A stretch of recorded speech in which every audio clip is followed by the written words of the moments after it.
Hello students, कैसे हैं आप सभी। स्वागत है आप सभी का मेरे चैनल एसएससी प्रिपरेशन क्लास में। दोस्तों, आज की इस वीडियो में हम मौलिक अधिकार से आगे वाला पार्ट कवर करेंगे। इससे जो पहले की वीडियो थी, मैंने आपको उसमें दो मौलिक अधिकारों के बारे में बताया था, है ना। समता का अधिकार जैसी जो मतलब समानता का अधिकार जो होता है।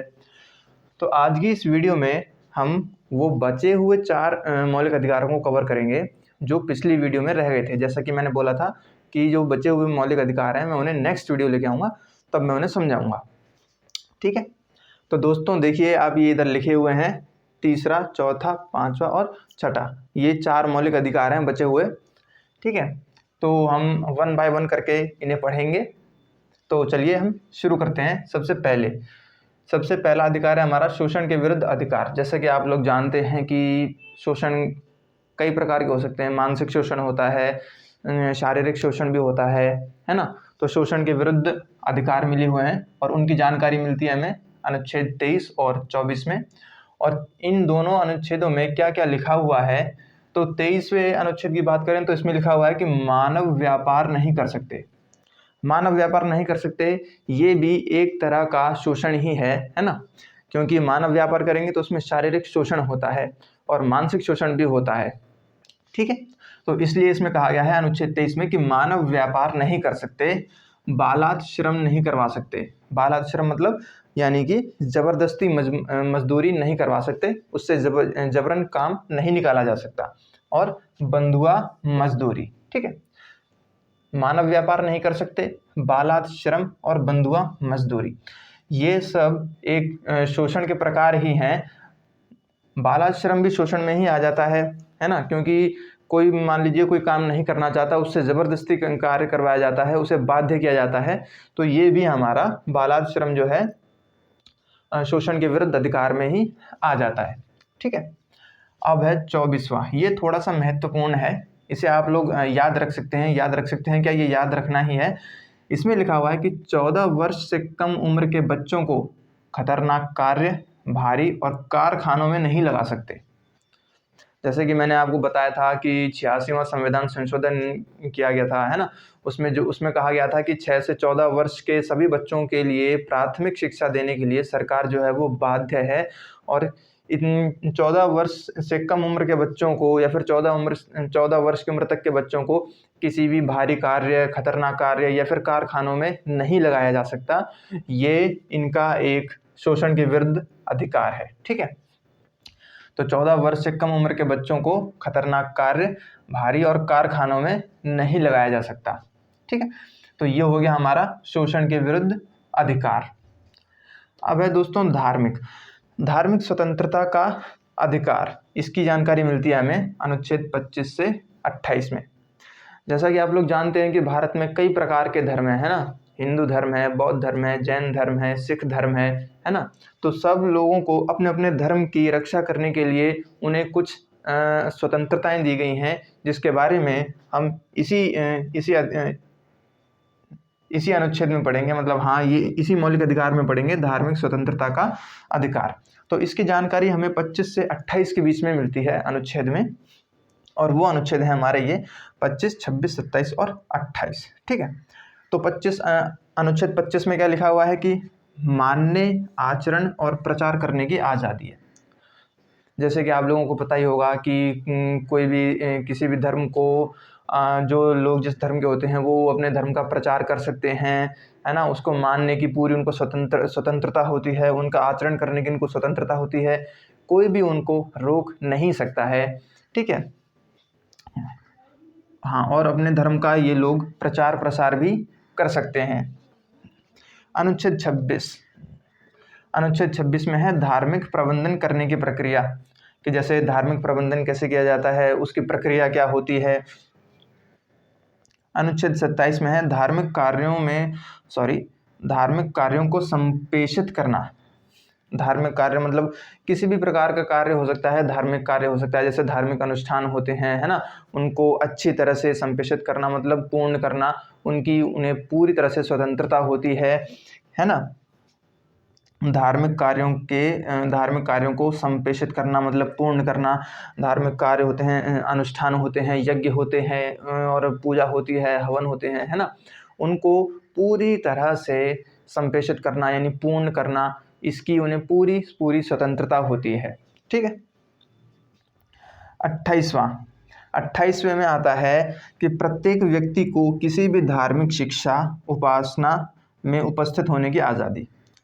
जो लोग जिस प्रकार के भी धर्म को मानते हैं उन्हें उस धर्म में जाने की आने की पूरी स्वतंत्रता होती है। उसको मानने की, उसका आचरण करने की, उस धर्म का प्रचार करने की पूरी स्वतंत्रता होती है। और वे लोग पूरे भारत में, पूरे हिंदुस्तान में उस धर्म से किसी भी जगह पर जा सकते हैं जहाँ पर उस धर्म की उपासना होती है। इसके लिए उन्हें कोई रोक नहीं सकता। ये भी इनका एक मौलिक अधिकार में ही आ जाता है। ठीक है। तो ये थे दोस्तों हमारे 25, 26, 27 और 28 मौलिक अधिकार, और ये थे हमारे 23 और 24। तीसरा मौलिक अधिकार था हमारा शोषण के विरुद्ध अधिकार, जो कि 23 से 24 में है। और चौथा है हमारा धार्मिक स्वतंत्रता का अधिकार, जो कि 25 से 28 के बीच में है। ये सब मैंने आपको पॉइंट्स 1 बाय 1 करके समझाए। आई होप आप सभी को यहाँ तक अच्छे से समझ में आया होगा। अब बात करते हैं 5वें मौलिक अधिकार की, संस्कृति एवं शिक्षा संबंधी अधिकार।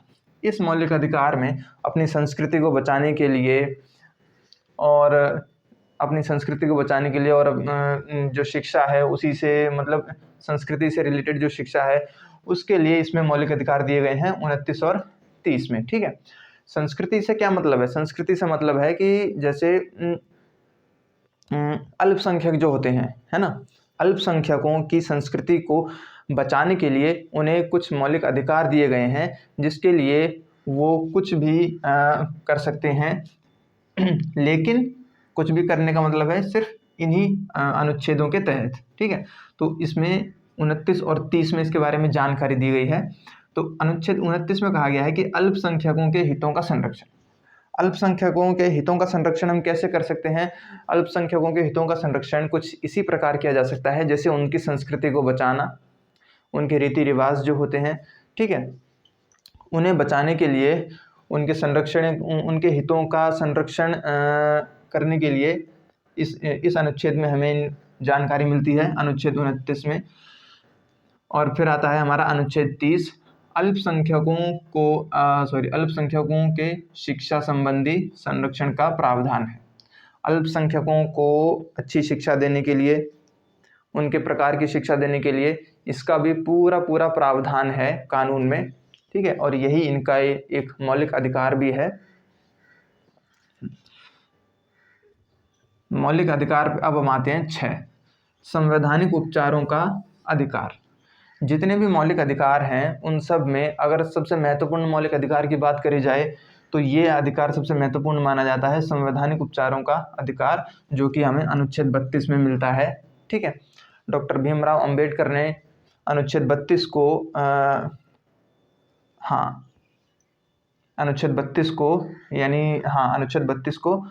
संविधान की आत्मा कहा है। और अगर वहीं पंडित जवाहरलाल नेहरू की बात करें तो उन्होंने प्रस्तावना को संविधान की आत्मा कहा है। ठीक है। इससे जो पहले की वीडियो थी मैंने उसमें प्रस्तावना टॉपिक जो था मैंने उसमें आपको बताया भी था कि जब पंडित जवाहरलाल नेहरू ने प्रस्तावना को संविधान की आत्मा कहा है और डॉक्टर भीमराव अंबेडकर जो हैं उन्होंने अनुच्छेद 32 को संविधान की आत्मा कहा है। अब इसे संविधान की आत्मा क्यों कहा गया है? डॉक्टर भीमराव अंबेडकर जो हैं उन्होंने अनुच्छेद 32 को ही संविधान की आत्मा क्यों कहा है? और इसमें SC और HC, ठीक है, तो इसमें होता ये है कि इसमें सुप्रीम कोर्ट और हाई कोर्ट में आप अपील दायर कर सकते हैं। ठीक है। और इसमें रिट जारी की जा सकती है। इसको मैंने स्पेशली ब्लू पेन से इसको मैंने हाईलाइट किया, मतलब ब्लू कलर में इसको मैंने हाईलाइट किया है अलग से। अब ये रिट कौन सी होती हैं? तो दोस्तों ये रिट होती हैं 5 प्रकार की। ठीक है। अब इन रिट को समझाने के लिए मैं एक नेक्स्ट वीडियो लेके आऊँगा, स्पेशली वो वीडियो रिट के ऊपर ही होगी कि सुप्रीम कोर्ट, हाई कोर्ट किस प्रकार की रिट जारी कर सकता है और वो किस प्रकार से कार्य करती हैं।